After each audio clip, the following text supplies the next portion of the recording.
είναι η ώρα για να υποδεχτούμε την σημερινή μας καλεσμένη στο Happy Hour, την ηθοποιό Αστέρο Κυπριανού. Αστέρο μου, καλώς ήρθες.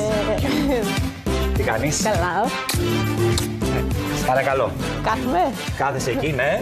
Όπως βλέπεις, δεν κουνιέται τίποτα. Τελικά δεν το έσπασε. Το φτιάξατε. Το φτιάξαμε. Φτιάχτηκε. Ναι. Ωραία είστε εδώ. Ωραία, είμαστε χαλαρά. Ναι. Ήπιες το τσάι σου? Στο φέρανε? Όχι. Εντάξει, δεν πειράζει. Όταν έρθει, κύριε Μάριο, το τσάι της Αστέρος, σας παρακαλώ. Τσάι, γιατί τσάι? Χαμομήλι. Για το χαμομήλι. Δεν είπαμε ένα χαμομήλι έτσι χαλαρωτικό, όμως είναι η ώρα. Χρειάζεται. Στην Αγγλία πίνουν τσάι τέτοια ώρα, εμείς θα πίνουμε χαμομήλι. Χρειάζεται να Δεν νομίζω να χρειάζεται καθόλου, Αστέρο μου. Πώς σε βρίσκουμε, είσαι καλά? Ναι, καλά είμαι, τρέχω. 3 παραστάσεις έμειναν στο Madame Butterfly, στο θέατρο Ανεμόνα. Ναι, Παρασκευή, Σάββατο και Κυριακή. Παρασκευή και Σάββατο στις 8.30 και Κυριακή στις 7. Και μετά πάμε για περιοδεία στην Πάφο, 2 και 3 του Μάρτη και 6 Μαρτίου στη Λεμεσό. Πάρα πολύ ωραία. Ναι. Δυστυχώς δεν κατάφερα να έρθω να σας δω. Προλαβαίνεις. Αλλά προλαβαίνω. Ναι. Τώρα ίσως να δω αν το σφινώσω λίγο εκεί στο Σάββατο. Να το σφινώσεις να δούμε και να πώς θα έρθεις ξεκούραστος να μας παρακολουθήσεις. Ναι. Γιατί έχω πει, ξέρεις, ότι η επόμενη στροφή στην καριέρα μου μετά από το απογευματινό θα είναι κριτικός θεάτρου. Α, κριτικός. Λέω μήπως θες να ανέβεις στο σανίδι. Με τόσες παραστάσεις που έχω δει, νομίζω θα αποκτήσω πλέον. Ωραία. Ταυτόχρονα τηλεοπτικά. Ναι, φέτος έχω ενταχθεί στην ομάδα του τατουάζ. Είμαι η ψυχίατρος στο τατουάζ. Έχω να σου πω ότι κάποιες στιγμές με σταματάνε στον δρόμο γιατί θεωρούν ότι είμαι η ψυχίατρος. Και σου ζητάνε συμβουλές. Ναι, μια κυρία συγκεκριμένα μου είχε πει «Σε χρειάζομαι τη βοήθειά σου». Λέω «Ναι, αλλά τι θέλετε δηλαδή, χρειάζομαι να μιλήσουμε κάποιον». Κατάλαβα αμέσως ότι λόγω της σειράς. Λόγω της σειράς. Εντάξει, περνάμε ωραία στα γυρίσματα, πολλά άτομα, πολλοί ηθοποιοί με πολύ καλή συνεργασία μεταξύ μας, ωραίο αποτέλεσμα και αυτό το γεγονός, το οποίο νομίζω το βιώνεις τα τελευταία τώρα, έτσι, τον τελευταίο καιρό, το ότι... Πρόσεξε τι θα πεις. Όχι, ναι, το ότι ας πούμε παράδειγμα σε ταυτίζουν με έναν ρόλο που υποδίεσαι.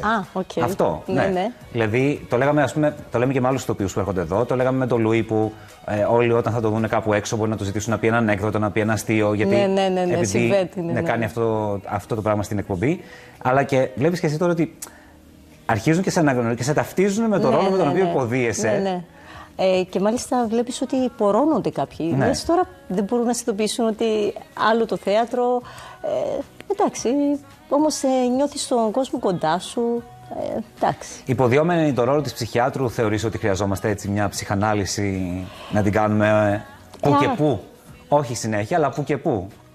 Για ψυχίατρο τώρα δεν ξέρω, για ψυχολόγο νομίζω. Ναι, γι' αυτό είπα ψυχανάλυση. Έτσι, πιο... Ναι, νομίζω δεν είναι κακό. Χρειάζεται καμιά φορά.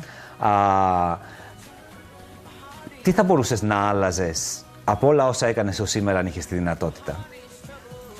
Γιατί έκανες μια αλλαγή στη ζωή σου. Έκανα. Ναι, μεγάλη αλλαγή. Ναι, πολύ μεγάλη αλλαγή. Θα την έκανες νωρίτερα, εκ των υστέρων, τώρα βλέποντας έτσι το πώς? Όχι, νομίζω ότι το κάθε πράγμα έρχεται στην κατάλληλη στιγμή από μόνο του.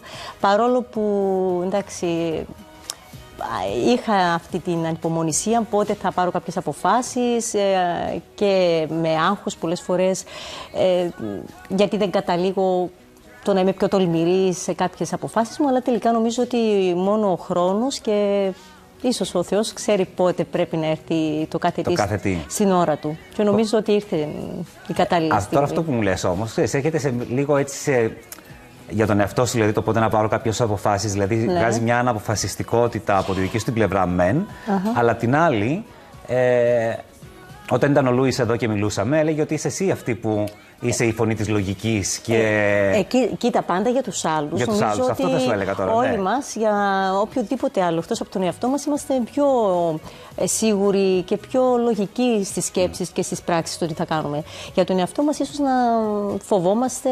Εντάξει, δεν ήμουν μόνη μου, έχω πίσω μου οικογένεια. Ναι. Τώρα, αν ήμουν μόνη μου στη ζωή, ίσως πιο εύκολα να τολμούσα να πάρω κάποιες αποφάσεις. Δεν είναι βέβαια πολύ γνωστό ότι ήσουν εκπαιδευτικός. Ναι. Και γιατί μιλάμε και κάναμε ότι έκανες την αλλαγή, ότι ήσουν εκπαιδευτικός. Πόσα χρόνια ήσουν στην εκπαίδευση? 15. 15 χρόνια. Φιλόλογος. Φιλόλογος, καλά. Ναι.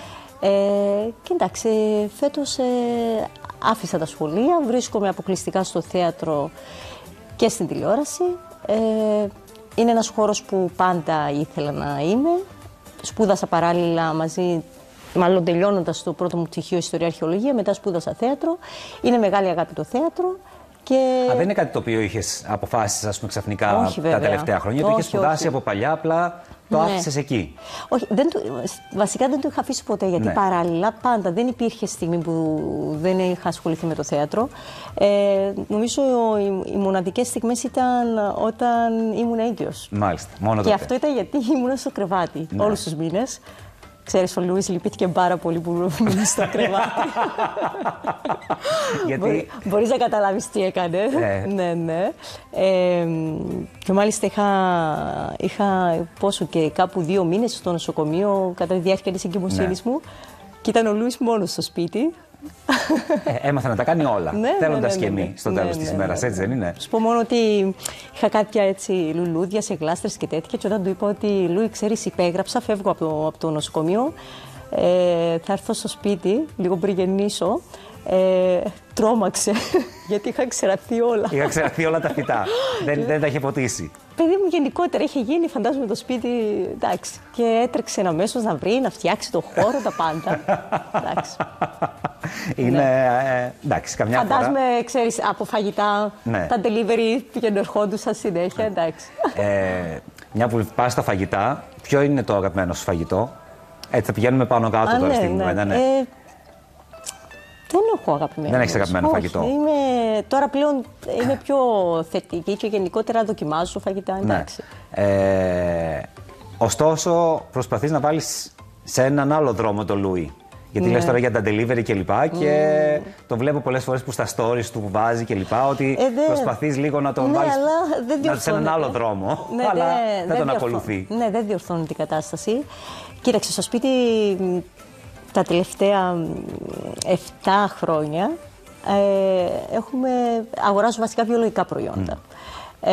Εντάξει, όταν καθόμαστε όλοι μαζί θα φάμε τα βιολογικά μας. Έξω εννοείται ότι δεν προσπαθώ να βρω βιολογικά, δεν υπάρχουν κιόλας εστιατόρια με βιολογικά προϊόντα. Αλλά όταν ο Λούις έρχεται στο σπίτι και μου λέει, για παράδειγμα, αν έχω εγώ όσπρια, ο Λούις θα μου πει: ξέρεις, ρε αγάπη μου, τζοπινό, θέλω να φάω. Και καταλαβαίνεις ότι πέρασε από φούρνους, περίπτερα, από διάφορα. Από όλα αυτά. Ξέρεις, ο κόσμος που παίρνει επίσης στο σταθμό, τα κεραστικά. Μα και εγώ κάνα 2-3 φορές πήγα εκεί, τους πήγα... Τι εννοείς? Τι εννοώ. Τότε που είχαν κάνει παράπονο για τα κουρασάν της Πάφου που έφερε ο Κωνσταντίνος, έφερε ο Κωνσταντίνος κουρασάν και τους τα πήγα στο σταθμό. Δεν το ήξερα αυτό, δεν το ήξερα. Το χαλάς. Ναι, και τι του πήρες? Τους πήρα αυτά τα μεγάλα τα κουρασάν, γιατί δεν πιστεύαν ότι είναι τόσο μεγάλα τα κουρασάν. Τους τα πήγα όχι για να τα φάνε, για να τα δούνε. Τώρα τι μου λες, και ο Λούις απλώς τα κοίταξε. Μόνο τα είδε. Μόνο τα κοίταξε, δεν έκανε τίποτα παραπάνω. Και μετά, επειδή το λυπήθηκα, η αλήθεια είναι, εκείνη τη μέρα που έβαλε εκείνη το πλάτερ με τα φρούτα, που τρώγαν τα φρούτα και έλεγε αστέρο μου, δες, και είχε εκείνη τη λυπημένη την έκφραση. Τους πήγα λίγα πουρεκάκια την άλλη μέρα, έτσι λίγα της αναρής για να αλλάξει και λίγα κουρασάν με σοκολάτα. Γιατί τα φρούτα πηγαίνανε με τη σοκολάτα. Δεν βοηθάτε. Δεν βοηθάμε την κατάσταση. Δεν βοηθάτε, εντάξει. Δεν πειράζει. Κοίτα, έχει ξεφύγει. Έχει ξεφύγει. Έχει ξεφύγει. Πρέπει να κάνουμε κάτι. Ναι, αλλά προχθές που τον είδα εγώ στο πάρτι για τις 100 εκπομπές ήταν. Στήλη, ναι, ήταν αλλαγμένος. Είχε. Τι. Δεν τα έβλεπες καλά, μάλλον. Έφερε το μαύρο. Ακριβώς. Επειδή φορούσε μαύρο. Φοράει μαύρα. Γιατί δεν του. Πάρτε του κανένα μπλουζάκι να δω. Αυτό που φοράς εσύ, να δούμε πώς θα είναι πάνω του. Αυτό δεν ξέρω αν θα του μπαίνει. Να το παραγγείλουμε σε λίγο ένα πιο μεγάλο size. Δεν νομίζω να υπάρχει. Αν θα μπορούσες, Αστέρο μου, να καθιερώσεις μία αργία καινούργια στις ήδη υπάρχουσες, τι αργία θα καθιέρωνες να γιορτάζαμε? Τσικνοπέπτη. Να ήταν αργία η Τσικνοπέπτη. Ναι. Να είναι αργία. Τώρα βέβαια μισή αργία είναι, γιατί όλοι βγαίνουν έξω, τσικνίζουν, τρώνε κλπ. Αλλά είναι τελείως αργία. Ναι. Άμα θες και την επόμενη, αφού θα διασκεδάζεις τη Τσικνοπέπτη, ας μείνουμε και την επόμενη. Και την επόμενη να είναι Πέμπτη Παρασκευή και μια χαρά, να παγιώνει τετραήμερο. Και μετά έρχεται και το τριήμερο της Καθαράς Δευτέρας και είναι μια χαρά, πολύ καλά. Ωραία δεν είναι? Μια χαρά είναι, γιατί όχι. Τσικνοπέπτη, σκέψου. Τσικνοπέπτη να σε Λεμεσό. Τι ωραία θα είναι τώρα στη Λεμεσό. Να εισηγηθώ εγώ, όταν θα καταργηθεί η αργία του Αρχιεπισκόπου, να καθιερωθεί η αργία της Τσικνοπέμπτης. Ναι. Ή άμα δεν θέλουμε τη Τσικνοπέπτη, μπορούμε καλύτερα Παρασκευή. Να είναι Τσικνοπέπτη, να φεύγουμε όλοι από Λευκοσία, να πηγαίνουμε Λεμεσό, να είμαστε στο κλίμα. Μένεις Λεμεσό, Παρασκευή. Σάββατο και συνεχίζεις. Γιατί ξέρεις, με τα παιδιά θα σκέφτεσαι. Τώρα το πρωί πρέπει να σηκωθώ, να πάω στο σχολείο, έτσι. Πας μια χαρά. Ναι, καλή ιδέα. Καλύτερη, γι' αυτό ρωτάω. Θέλουμε εισηγήσεις για να ανταλλάξουμε τη μία αργία με την άλλη ή να καθιερώσουμε και μία έξτρα, γιατί χρειαζόμαστε καμιά παραπάνω. Αν έχεις αποτέλεσμα, μας ενημερώνεις. Ως φιλόλογος, ενδεχομένως να είσαι η ιδανική που κάθεται σε αυτόν τον καναπέ για να απαντήσεις μια ερώτηση που δεν έχει απαντηθεί. Εντελώς τυχαία, η τελευταία φορά που τη ρώτησα ήταν στον Παναγιώτη Κυριάκου, το συνεργάτη του Λούι.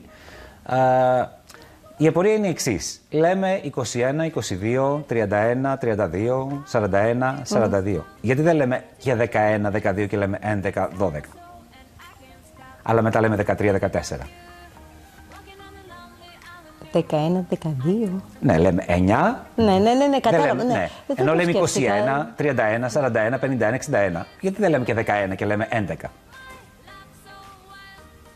Θέλει τιμολογική ερμηνεία η λέξη ενδεχομένως. Πώς σου φαίνεται τώρα αυτή η απορία? Είναι από τις διάφορες απορίες που έχω. Ναι, επειδή όπως είπε και ο Παναγιώτης. Επειδή όπως είπε και ο Παναγιώτης, είμαι πολύ αθιασερός το πρωί. Δεν έχω χρόνο. Υπάρχει κάποια απάντηση? Για το 11-12 δεν το έχω ψάξει. Η αλήθεια είναι. Γιατί άμα το ψάξω μετά δεν θα έχω. Άμα ξέρω εγώ την απάντηση, δεν έχει νόημα να κάνω την ερώτηση. Οκ, εντάξει, να το ψάξουμε. Με δύο παιδιά. Τρία. Συγγνώμη, ναι, με τρία παιδιά. Ναι. Και ως άτομο που προέρχεται από την εκπαίδευση, θέλω να μου πεις έτσι τι νομίζεις ότι θα έπρεπε οι γονείς να μαθαίνουν στα παιδιά τους. Εντάξει, αυτό δεν χρειάζεται να είσαι εκπαιδευτικός για να το μάθεις στα παιδιά σου. Νομίζω ότι στόχος μας όλους πρέπει πάνω απ' όλα ο σεβασμός. Γιατί δυστυχώς στις μέρες μας βλέπω ότι και όσο ήμουνα ακόμη και στα σχολεία, αυτό που πλέον είναι αυτονόητο χρειάζεται νομίζω να το διδάσκουμε. Είναι λυπηρό το ότι φτάσαμε σε αυτό το επίπεδο, ότι πρέπει να διδάσκεις τον άλλον το σεβασμό. Ναι, το να μάθουν να σέβονται και τον εαυτό τους αλλά και τους γύρω τους, νομίζω ότι είναι το πιο σημαντικό. Οι γνώσεις φεύγουν ή στην πορεία θα καταλάβουν κάποια πράγματα που ίσως τώρα τους φαίνονται δύσκολα. Το πιο σημαντικό είναι να μάθουν να σέβονται και να έχουν αγάπη μέσα τους. Αυτά νομίζω. Δεν είναι απλά, είναι πάρα πολύ δύσκολο. Πολύ δύσκολο, δεν είναι γιατί πράγμα. Και εμείς αγωνιζόμαστε με τα δικά μας τα παιδιά και όπως είπαμε πριν, νομίζω ότι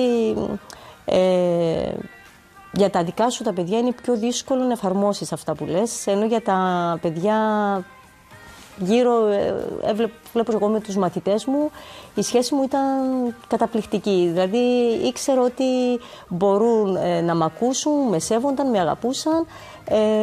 Στα δικά μας είναι πιο δύσκολο να αρχίσουμε. Διαφορετικά, γιατί καμιά φορά, εντάξει, λες να κάνω και το χατήρι, καμιά φορά τα κακομαθαίνουμε. Γιατί ξέρεις, χτίζει κάτι συνήθως η μαμά, το χαλάει ο μπαμπάς. Ο Λουίς μας. Αφού κάνουν συμφωνίες από τα πιο απλά πράγματα. Όταν λοιπόν είμαι στις πρόβες, είναι η χαρά τους. Τώρα που τελείωσα τις πρόβες, όταν βγήκαμε πρεμιέρα, ο γιος μου μικρός έλεγε του Λούι: «Άτε ρε παπά, τώρα τέλειωσαν οι πρόβες της». Σκέψου τι γινόταν τα βράδια που έλειπα εγώ από το σπίτι. Δεν μπορώ να το φανταστώ. Έπρεπε να τους βάλει μια κρυφή κάμερα για να δεις και να γράφεις. Έχω. Μάλιστα. Πάρα πολύ ωραία. Ναι, κάποτε, άμα μπορώ, τους ελέγχω τι κάνουν. Τους ελέγχεις τι κάνουν. Γιατί άμα τους αφήσεις ανεξέλεγκτους. Εντάξει, βέβαια ξεχνάει μερικές φορές ο Λούις ότι το βλέπω. Τι σε κάνει έτσι να χαμογελάς να νιώθεις ευχάριστα και να σχηματίζεται ένα χαμόγελο στο πρόσωπό σου. Ποια είναι αυτά τα πράγματα που σε κάνουν να χαμογελάς? Απλά πράγματα. Δεν υπάρχει κάτι συγκεκριμένο, δηλαδή από το κάτι που θα γίνει στο σπίτι, έτσι, με τα παιδιά, είτε στο χώρο μου, στο θέατρο, παρακολουθώντας μια παράσταση η οποία μπορεί να μην είναι κωμωδία, αλλά κάτι το οποίο με κερδίζει, με μαγεύει, μου δίνει ευχαρίστηση. Με απλά πράγματα, δεν ψάχνω κάτι το ιδιαίτερο. Και με τι σε πιάνει ο πέλαρος?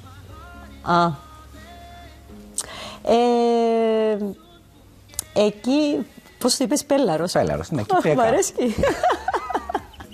Να σου το πω, το καταλάβεις κυπριακά. Όχι, αλλά μου αρέσει, δεν το ξανά.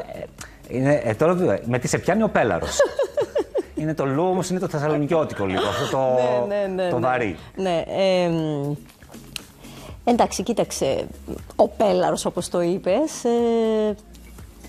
συνήθως έξω δεν μπορώ να πω ότι θυμώνω ή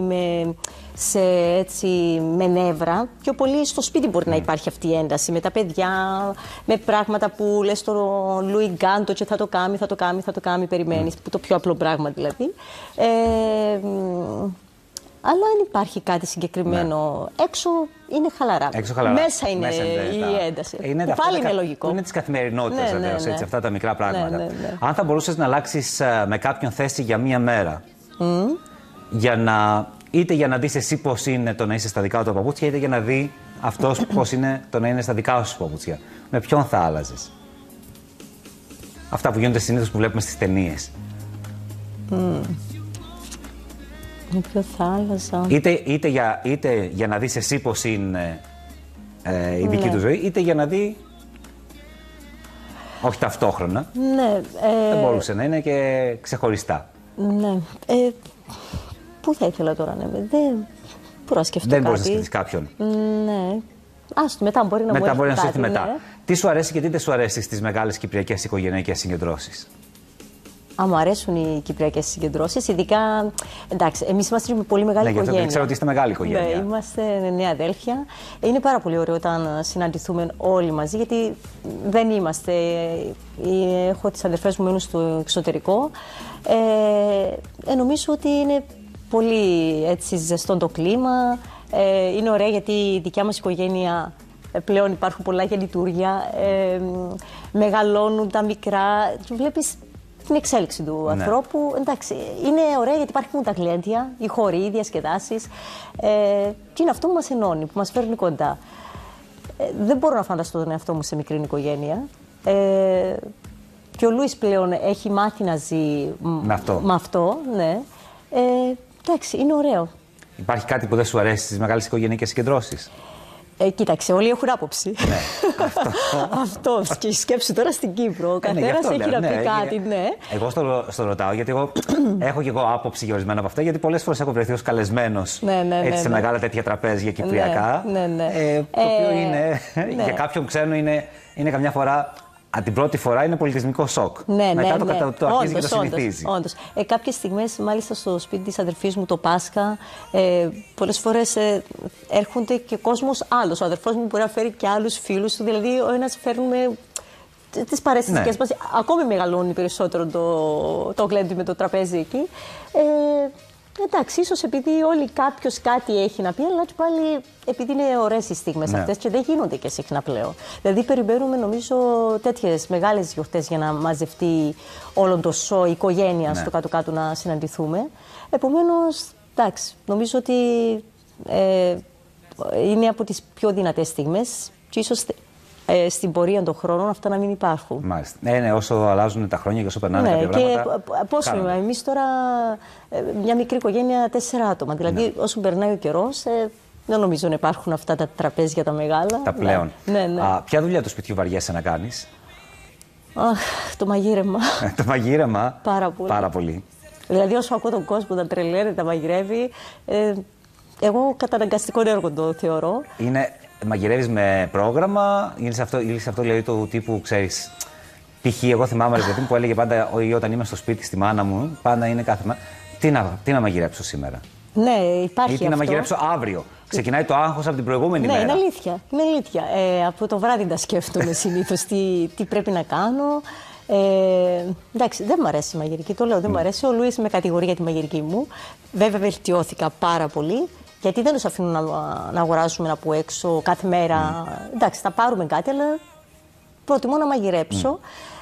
Και πρέπει να μαγειρεύω. Μετά τα παιδιά τι θα λένε, τρώμε το φαγητό από έξω ή τρώμε το φαγητό της γιαγιάς. Κάποια στιγμή πρέπει να μάθω αναγκαστικά. Έχω και αδερφό μάγειρα, ο οποίος είναι πάρα πολύ καλός, ο Γιώργος ο Κυπριανού. Κάνει και εδώ στην εκπομπή. Αλλά ρε παιδί μου, εντάξει, δεν το έχεις. Δεν το έχω, δεν μ' αρέσει. Τώρα κατάλαβα και εξηγείται γιατί όταν ρώτησα τον Λούι, αν θα ήθελες να πελάνεις την Αστέρο με μικρά post-it, να ξυπνήσει το πρωί, ας πούμε, και να βρει το σπίτι όλο γεμάτο μικρά κίτρινα post-it. Τι θα της έγραφες? Και είχε πει, θα της έγραφα Πινό. Σε όλα τα post-it τα έγραφα Πινό. Ναι, και είναι. Τα όσπρια, ας πούμε, θα με δυσκολέψει ο Λούις. Θα φάει, δεν είναι ότι δεν θα φάει. Αλλά ρε παιδί μου, καταλαβαίνεις, είναι το να τρώει κάθε μέρα. Τώρα να το ερώτημα, Αστέρο. Εάν ήθελες εσύ να τον πελάνεις και ξυπνούσες, ας πούμε, εσύ και λοιπά και γέμιζες όλο το σπίτι με κίτρινα post-it με ένα μήνυμα για τον Λουί, τι θα του γράφεις επάνω? Πολλά. Εσύ πολλά, όχι μόνο ένα. Δεν αυτό θα έγραφε παντού, όλο μόνο Πινό, δεν εσύ. Υπάρχει ένα, πολλά. Θα του έλεγα. Τα φρόντισε, καθάρισε, πόρισε λουλούδια, τα οποία ακόμη θα τα ποτίσει. Ξέρω εγώ, άλλαξε τη λάμπα που μπορεί να είναι πόσο καιρό η λάμπα εκεί και πρέπει να αλλάξει τη λάμπα. Τα σκουπίδια, μάζεψε σκουπίδια. Τι να σου πω, πάρα πολλά. Πάρα πολλά πράγματα. Ναι. Ή μπορεί να το λέει ακόμη, φτάνει το χιούμορ, δεν θέλω χιούμορ. Δεν μπορεί άλλο αυτό. Ναι. Αν θα σου έλεγα ότι έχεις σε μια λίστα, πρέπει να κάνεις μια λίστα, στην οποία θα πρέπει να βάλεις 3 πράγματα που θέλεις να κάνεις οπωσδήποτε. Ναι. Τι θα έγραφες? 3 πράγματα γενικότερα. Οτιδήποτε, ναι. Ναι. Τι θα έλεγα? Ναι, κάτι για μένα. Δηλαδή, αν μπορέσω τώρα άμεσα να ξεκινήσω ξανά το κολύμπι. Τι άλλο? Να έχω πιο πολύ χρόνο για να παίζω με τα παιδιά. Και τρίτο, ταξίδια. Ταξίδια. Ναι. Μας αρέσουν τα ταξίδια. Οικογενειακός. Οικογενειακός, όλοι μαζί. Τι εκτιμάς περισσότερο από οτιδήποτε άλλο στη ζωή σου? Αυτή τη στιγμή, το ότι είμαι καλά, ότι έχω την υγεία μου, το ότι είμαστε μια ευτυχισμένη οικογένεια. Έχω το Λουί δίπλα μου, έχω τα παιδιά δίπλα μου και ότι κάνω αυτά που αγαπώ. Αυτό, πάρα πολύ σημαντικό. Και τώρα... Μα τι ωραία που είναι. Τι ωραία που περνάμε, τι ωραία. Τώρα, περίμενε. Είσαι πολύ καλός, μπράβο, Αντρέου. Ευχαριστώ πολύ. Μπράβο. Δεν σε ζόρισα, ούτε σε άκουσα. Γιατί στην αρχή νόμιζα ότι είσαι λίγο αγχωμένη. Όχι, είμαστε καλά. Θα παίξουμε τώρα ένα παιχνίδι. Έτσι ήσουν με τον Λουί, καλός. Με τον Λουί. Σε άφησε να είσαι καλός? Νομίζω τον Λουί τον ταλαιπώρησα λίγο. Με την έννοια ότι του έβαλα έτσι αυτά τα λουκανοπιτάκια εδώ μπροστά της. Όλα και για να τον, ξέρεις, να το αποσπάσω την προσοχή. Αλλά ήταν συγκεντρωμένος. Τι κάνεις? Του τηλεφώνω τώρα, αλλά δεν απαντάει. Είπα να του κάνω το ίδιο πράγμα που σου έκανε εσένα. Ναι, αλλά... το οποίο δεν πρόκειται να απαντήσω ξανά τηλέφωνο όταν με παίρνει, γιατί. Εντάξει. Έντζε. Έλα. Λουί. Ναι. Να παίξω τώρα με την Αστέρο. Δεν μου να παίξει. Να παίξουμε ένα παιχνίδι τώρα, αλλά έχω 2 δώρα, αλλά μπορώ να της δώσω μόνο 1. Λοιπόν, πες μου, σε παρακαλώ, ακούγεσαι και η ίδια τώρα, γιατί ακριβώς με το ίδιο νόμισμα σε πληρώνουμε, όπως την έκανες εσύ. Στο δεξί μου χέρι έχω φασκόμηλο και στο αριστερό μου χέρι έχω γλυκάνισο. Εάν κερδίσει, τι να της δώσω? Φασκόμηλο. Ωραία, έχουμε και κανέλα έξω. Η κανέλα θα πάει 1 δώρο. Σε ευχαριστούμε και συνεχίζουμε το παιχνίδι, μπορείς να μας δεις. Να σου πω, περίμενε, της Αστέρος ότι δεν τα καταφέρνω να τρυπήσω τη γλάστρα. Τη γλάστρα δεν καταφέρω να την τρυπήσω. Τι σου είπα, τώρα έβαλα δουλειά πριν φύγει, αν είναι δυνατό. Γεια σου, Λουί μου. Αλήθεια, τον έβαλα δουλειά πριν φύγω. Του είπα, έτσι, από την πολλή βροχή γέμισε η γλάστρα νερό. Και πρέπει να βγάλει τρύπα να φύγει το νερό. Και δεν μπορεί να το κάνει. Απίστευτο. Να σου δείξω εγώ, Λουί, που ξέρω με αυτά τα καταφέρνω πάρα πολύ καλά. Ναι. Λοιπόν, Αστέρο μου. Τι είναι αυτό τώρα? Αυτό το πίνακα εδώ δεν θα στον δώσω. Αλήθεια, θα μου δώσεις δώρο τέτοια? Βεβαίως, ναι. Αλήθεια, γιατί? Ουφού. Το φασκόμηλο. Ναι. Το γλυκάνισο νομίζω δεν το χρειάζεσαι. Φασκόμηλο. Για να λέει και ο ίδιος φασκόμηλο, κάτι ξέρει. Ναι, αφού μου έκανε ρεζίλ και μετά κατάλαβα. Δεν απαντάω ξανά ποτέ τηλέφωνο στο Λούι. Αλήθεια. Μα είναι δυνατόν να προσπαθώ εγώ να κάνω μπάνιο τα μωρά και αυτός να μου χτυπάει. Και δεν καταλαβαίνω. Άσε που μου εκνευρίστηκα, γιατί τον παίρνω πίσω αμέσως όταν μου το έκλεισε τη δεύτερη φορά. Και δεν σε απαντούσε. Όχι, κάτι μου είπε και μετά μου στέλνουν μήνυμα από την παραγωγή. Κάνει εκπομπή. Λέω, αχ Θεέ μου, τι μου έκανε πάλι για να μου το κάνει αυτό το πράγμα. Εντάξει, δεν απαντάω ξανά όμως. Λοιπόν, ό,τι θέλω πριν τη 6. Αυτό είναι κάτι το οποίο του υποσχέθηκα ότι θα το κάνουμε. Και... όταν ήρθε και το έκανε. Είναι ένα από τα ψυχολογικά τεστ του Facebook. Το οποίο το είχε απαντήσει ο Λούις. Ναι. Εδώ είναι γραμμένες οι απαντήσεις του Λούι. Κουνέλι, τι. Τώρα είδες, κάνω στα δείχνω και θα τα πάω ανάποδα. Α, εντάξει. Λοιπόν, και θα δω τι θα μου απαντήσεις εσύ. Λοιπόν, πάτε ταξίδι με τον Λούι στην Αφρική. Επισκέπτεστε μία φυλή και φεύγοντας επιμένω πάρετε μαζί σας ένα ζώο. Ποιο ζώο είναι αυτό που θα επέλεγες? Πίθηκο, λιοντάρι, φίδι, καμιλοπάρδαλι? Πίθηκο, λιοντάρι, φίδι ή καμιλοπάρδαλι? Πίθηκο. Πίθηκο. Μπορώ να φανταστώ ότι απάντησε ο Λούις. Κάνετε ένα λάθος και ο Θεός σου ζητάει να επιλέξεις το ζώο στο οποίο θέλεις να σε μεταμορφώσει. Ποιο είναι το ζώο που θα επέλεγες? Σκύλος, γάτα, άλογο ή φίδι? Άλογο. Το τέλος του κόσμου έρχεται και μπορείς να σώσεις μόνο ένα είδος ζώου. Ποιο ζώο θα επέλεγες? Πρόβατο, ελάφι, άλογο ή κουνέλι? Πρόβατο. Τι σημαίνει? Τώρα θα δεις τι σημαίνει.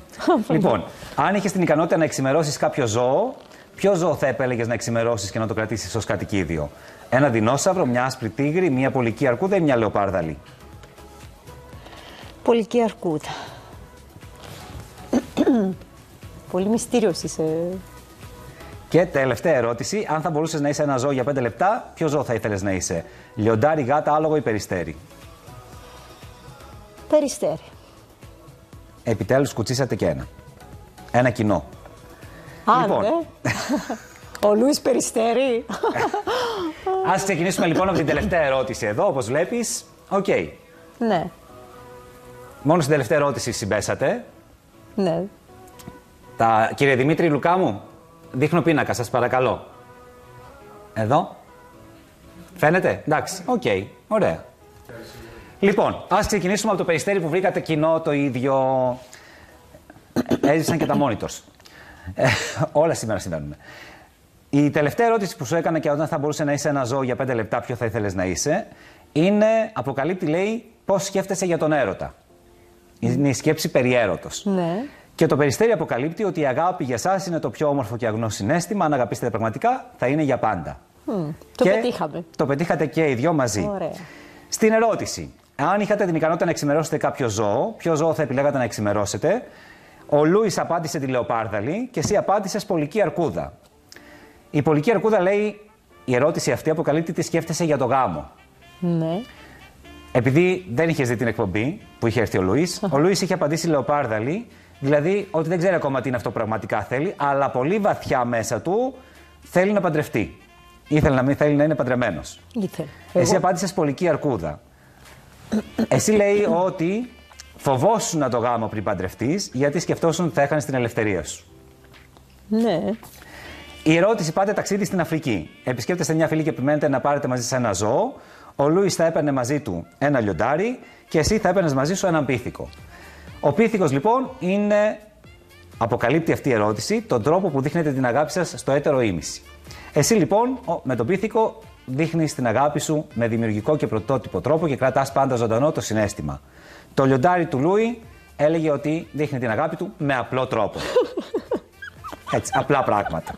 Να μην έχουμε πολλά. Ωραία. Το τέλος του κόσμου έρχεται. Αν μπορούσατε να σώσετε μόνο ένα είδος ζώου, ποιο ζώο θα επιλέγατε? Ο Λούις επέλεξε το κουνέλι, που δείχνει τι χαρακτήρας είναι. Δείχνει ότι είναι κρύος και απόμακρος, αλλά έχει πολύ ζεστή και ευαίσθητη καρδιά. Okay. Και εσύ που επέλεξες το πρόβατο, λέει ότι δείχνεις ότι είσαι θερμή και επικοινωνιακή.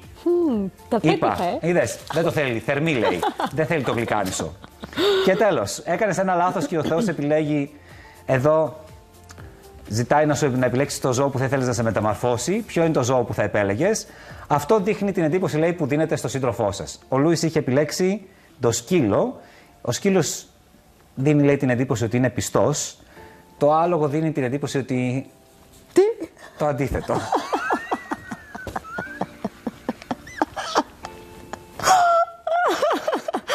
Θα με βάλει σπίτι τώρα. Εντάξει, δεν πειράζει, συμβαίνουν και αυτά. Είναι τεστ του Facebook. Ας προσέξει λίγο. Ναι, είναι τεστ του Facebook. Ναι, ας προσέχει. Δώστε το φασκόμηλο. Δικό μου ή του Λουίς, θα το δώσω. Εντάξει, το δώρο εσύ το κέρδισες, ο ίδιος είπε δώστε ας κερδίσει το Κυπριακό φασκόμηλο. Κυπριακό κιόλας φασκόμηλο. Ωραία. Ευχαριστούμε. Έτσι. Ωραία. Με τα κυπριακά πώς θα πάεις? Τα κυπριακά... Ναι. Ξέρεις τα, μιλάς τα? Ναι, αφού είμαστε στην Κύπρο, κάτι ξέρω. Α, κάτι ξέρετε. Ναι. Πάμε να δούμε πόσα ξέρεις τώρα με τον Κωνσταντίνο Ιάσονος. Ναι, να το γνωρίσουμε και τον Κωνσταντίνο μου.